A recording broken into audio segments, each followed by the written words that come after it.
Welcome to Conversations with a Collector. If you're a collector of anything at all, you know a collector is a special breed of person.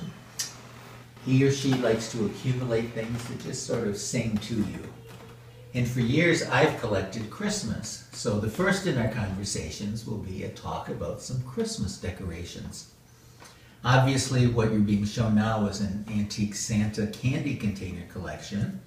But we're going to focus on something a little specialized that maybe you haven't seen. And it's the Bavarian custom of the Krampus. These are examples of the Bavarian custom of the Krampus. Actually, Krampus also goes into the Alsace, which at one time was strongly German. The Krampus is a character who accompanies St. Nicholas on St. Nicholas Day. And if you look at this relatively modern postcard from the 30s, you'll see St. Nicholas in the front seat and his passenger in the back is the Krampus. And the function of the Krampus was to reward, if you will, the bad kids. And he rewarded the bad kids by switching them. He actually would carry a sheaf of twigs that he would use to chastise the bad kids in town. Okay, let's go more in particular to the Krampuses themselves. Krampus number 1 is in a hairy black outfit, red face, and he's carrying a sheaf of twigs. And these twigs or switches are used to beat the bad kids in town whom he perceives to be bad. And he's carrying a pitchfork type thing. And the pitchfork is used to prod the people along because the ultimate goal is to assemble in front of the cathedral, at which point the priest will come out when the full crowd is assembled and he'll bless the group. In the meantime, the Krampus wanders around and you can hear parents cautioning their children, they better be good because the Krampus will get you. And sure enough, the Krampus is in the crowd. Let me point you back to some of the postcards.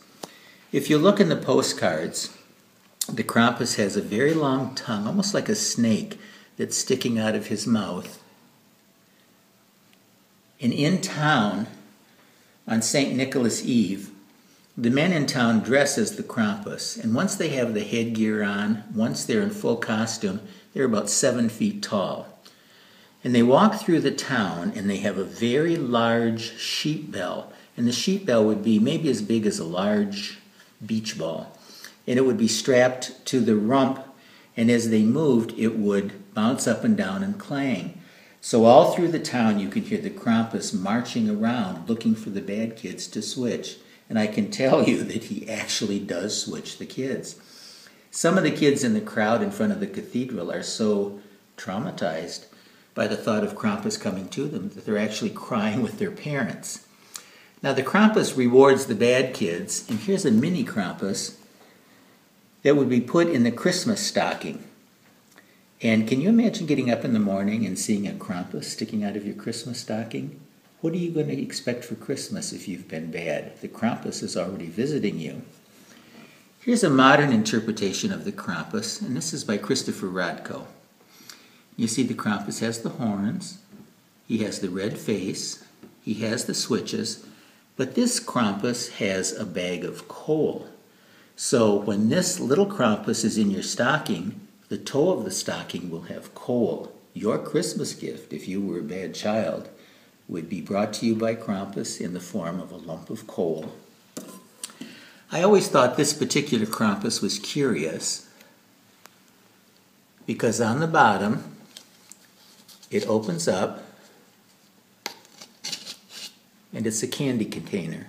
Doesn't that strike you as curious that Krampus, who switches bad kids, would be created in the form of a candy container, unless of course it's sour candy.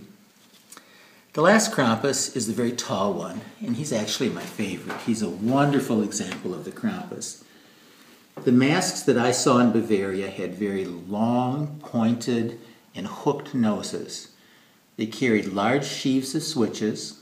They did carry some type of a pitchfork. And this one has a carry bag on the back for extra switches and coal. The face is always red, And if you look at all of the Krampuses, they're all red-faced. They always have a very heavy coat. These are all black. I have one more Krampus on the display there who has a burgundy coat on, but it's still dark. Okay, let me draw your attention to the postcards here. These are from the 20s and 30s. And here you'll see Krampus on a bicycle. Here Krampus is delivering mail. Here Krampus, and again, his face is sort of friendly in a menacing way. Silly postcard of Krampus riding a bomb. Krampus being shot out of the ground. Krampus coming out of the toe of a shoe. Two Krampuses teeter-tottering. And here's sort of a folk art interpretation of a Krampus talking to a rat. Krampus is a negative figure, and he's meant to be a counterpart to St. Nicholas and St. Nicholas's other helper, the Belznickel. This concludes our first talk on Christmas, and I hope we'll have a chance to talk again. I plan our next talk to be about the Belznickel, which is a candy container meant for good children. Until then.